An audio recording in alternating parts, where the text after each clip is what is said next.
What if the reason you feel stuck has nothing to do with laziness? What if you don't need more motivation, more discipline, or another productivity hack?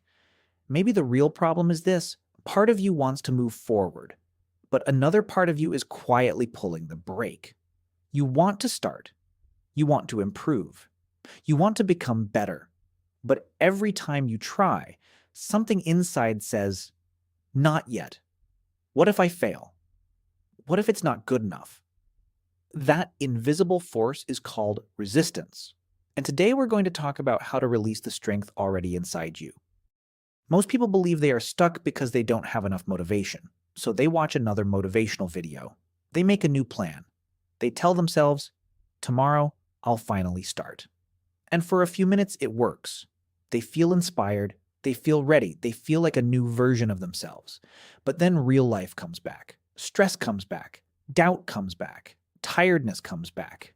And suddenly that motivation disappears. The truth is, motivation is useful, but it is not reliable. Motivation is like a spark. It can start a fire, but it cannot keep the fire burning by itself. So if you keep waiting until you feel motivated, you may wait forever. So if motivation is not the real problem, what is? The problem is often resistance. Resistance is the invisible force that makes you avoid the things you actually care about, and it usually does not look dramatic. It looks normal. You want to apply for a job, but you keep editing your resume again and again. You want to start a YouTube channel, but you keep researching cameras instead of making the first video. You want to study, but suddenly cleaning your room feels very important. At first, it looks like laziness, but many times it is not laziness. It is fear wearing a different mask. Fear of failing, fear of being judged, fear of wasting time, fear of not being good enough. Resistance does not always say, don't do it. Sometimes it says, do it later.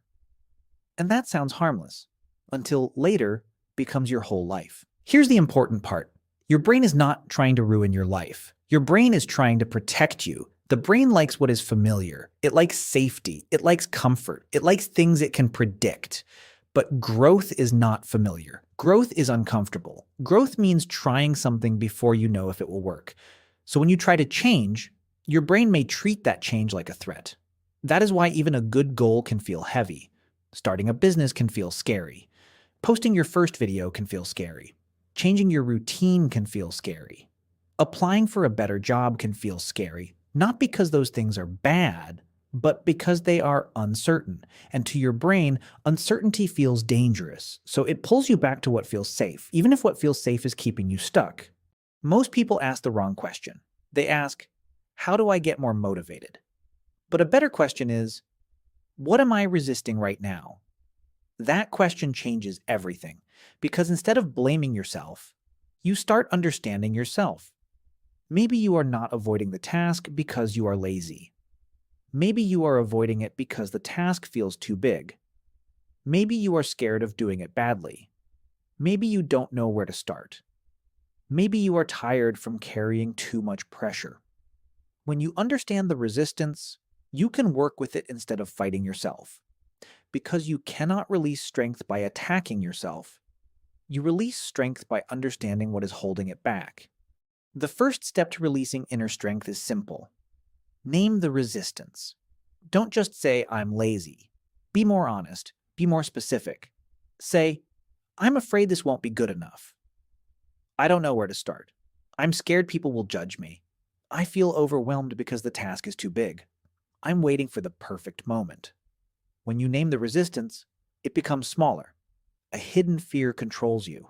A named fear can be handled, because now you are not fighting a mystery anymore. You are looking directly at the real problem. And once you can see the real problem, you can start moving through it.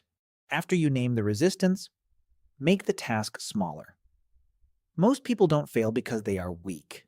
They fail because the first step is too big. Don't say, I need to change my whole life.